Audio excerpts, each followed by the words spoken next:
Hello, আসসালামু আলাইকুম। সবাই কেমন আছেন? আশা করি সবাই অনেকটা বেশি ভালো আছেন। তো আজকে আমরা আবারও চলে আসলাম যে Adobe Photoshop CC যে আমরা টিউটোরিয়ালগুলো দিচ্ছিলাম পার্ট বাই পার্ট যে কোর্সটার কথা বলেছিলাম আমরা ফ্রিতে দিচ্ছিলাম। তো কিছুটা কাজের জন্য আমরা এটি একটু লো হয়ে গেছিল। আমাদের ভিডিও আপলোড করাটা বন্ধ হয়ে গেছিল কিছুটা সমস্যার কারণে, আমাদের পার্সোনাল সমস্যার কারণে। তো আজকে থেকে আবার আমাদের যে টিউটোরিয়ালের যে বাকি যে ভিডিওগুলা ছিল সেই ভিডিওগুলো আপলোড হওয়া শুরু হবে ইনশাআল্লাহ।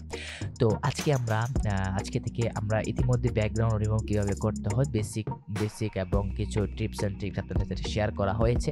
আমি আপনাদেরকে বলব যে আপনারা যে Adobe Photoshop CC যে আমাদের প্লেলিস্টটি দেখছেন সেই প্লেলিস্টের সাথে Adobe Photoshop টিপস নামে আরেকটি প্লেলিস্ট রয়েছে, সেই প্লেলিস্টটিও দেখবেন। তাহলে কিন্তু আপনার ২ টা কম্বিনেশনে আপনার ভালো একটা বিষয় এখান থেকে বের করে নিতে পারেন। ভালো একটা বিষয় শিখতে পারেন। তো আজকে থেকে আমরা শিখব যে ক্লিপিং পাথ। সো আমরা জানি যে ক্লিপিং পাথ করতে হলে আমাদেরকে পেন টুলের ব্যবহারটা শিখতে হবে। আর আমাদের যে ব্যাকগ্রাউন্ড রিমুভ ক্লাস ছিল সেই ক্লাসে আমরা পেন টুলের ব্যবহারটা শিখেছি। আমরা জানি পেন টুলের ব্যবহারটা কিরকম। তবু আজকে জাস্ট একটা ছোট একটা টিউটোরিয়ালের মাধ্যমে পেন টুলের সম্পূর্ণ বিষয়টা আমরা একটু দেখানোর চেষ্টা করব। তার পরবর্তী একটি ক্লাস থাকবে। সেই ক্লাসের মধ্যে আমরা দেখাবো যে কিভাবে ক্লিপিং পাথ করতে হয় এবং পাথগুলাকে সেভ করতে হয় সেই বিষয়গুলা।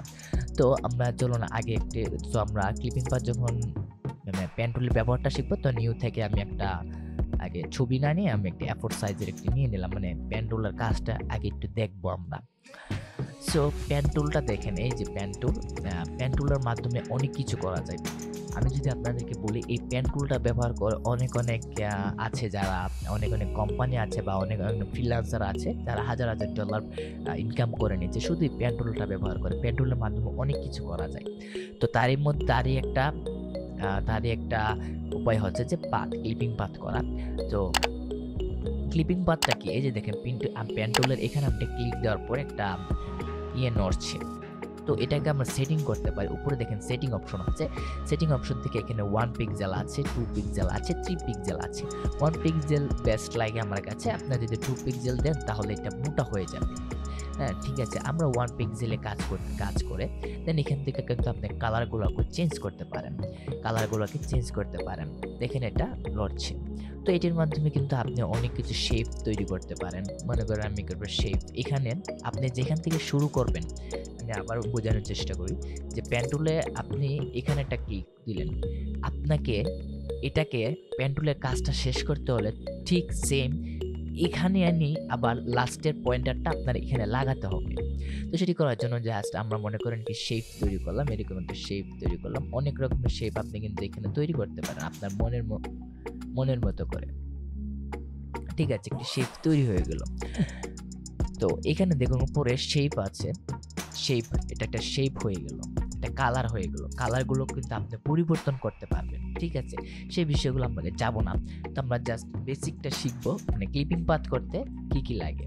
তো দেখেন এখানে আমরা মনে করেন একটি ছবি থাকে, আমরা এইভাবে সিলেক্ট করে চারিদিক থেকে সিলেক্ট করে যখন আমরা এটাকে লাস্টে পয়েন্টার লাগাবো আমাদের কাজটা কিন্তু সম্পূর্ণ শেষ। এখন আমি আপনাদেরকে একটু দেখাই যে কিভাবে দেখাতে পারি। হ্যাঁ, মনে করেন যে এখানে আমি একটা ছবি আগে নিয়ে আসি, তাহলে বুঝতে আপনাদের সুবিধা হবে। একটা ছবি আছে, ছবি কোথায় আছে একটু, এই যে একটা ছবি নিই। এই যে ছবিটা, আমি এটাকে মনে করেন ক্লিপিং পাথ করব। তো ক্লিপিং পাথ করতে গেলে কিন্তু আমরা জানি যে এভাবে শুরু করে এখানে আমরা শেষ করলে যে পাথটা শেষ হয়ে যায়, আর এই পাথটা শেষ হয়ে যায়। তো এখন এই যে দেখেন এই জায়গাটা কিন্তু বাঁকা। তো এটা আমরা ক্লিপিং পাথ কিভাবে করব? এইভাবে দিলে তো সোজা হয়ে যায়, তাই এইগুলোকে কেটে যাবে, এগুলো কিন্তু কেটে যাবে। তো এটা কিভাবে করব? সেটি করার জন্য জাস্ট আমাদের কি করতে হবে, এখানে না দেখিয়ে আমি জাস্ট এই জায়গাটি দেখায় আপনারা জুম করে দেখিয়ে দিচ্ছি। তা আপনি কি করবেন, আপনি প্রথমে আগে একটা পয়েন্টার নিলাম, মনে করেন এখান থেকে আমাদের কাজটা শুরু।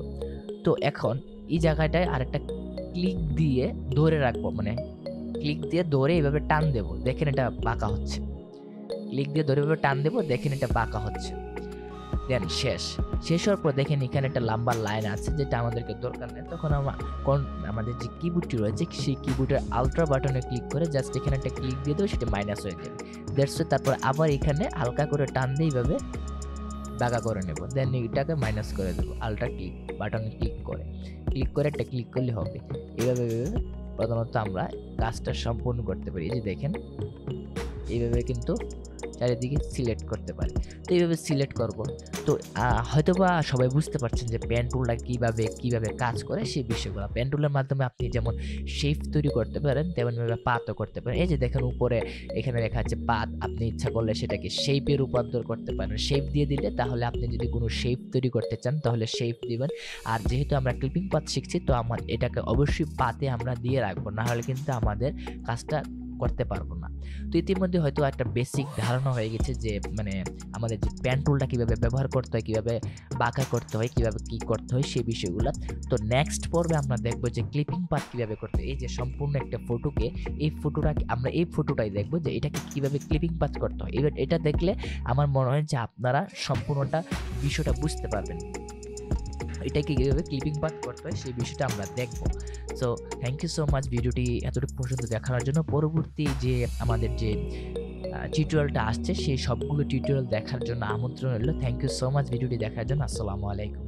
আর হ্যাঁ, এখন পর্যন্ত যদি আমার চ্যানেলটি সাবস্ক্রাইব না করে থাকেন প্লিজ সাবস্ক্রাইব করে দেবেন এবং পাশে থাকা বেল আইকনটি ক্লিক করে দেবেন। Thank you so much.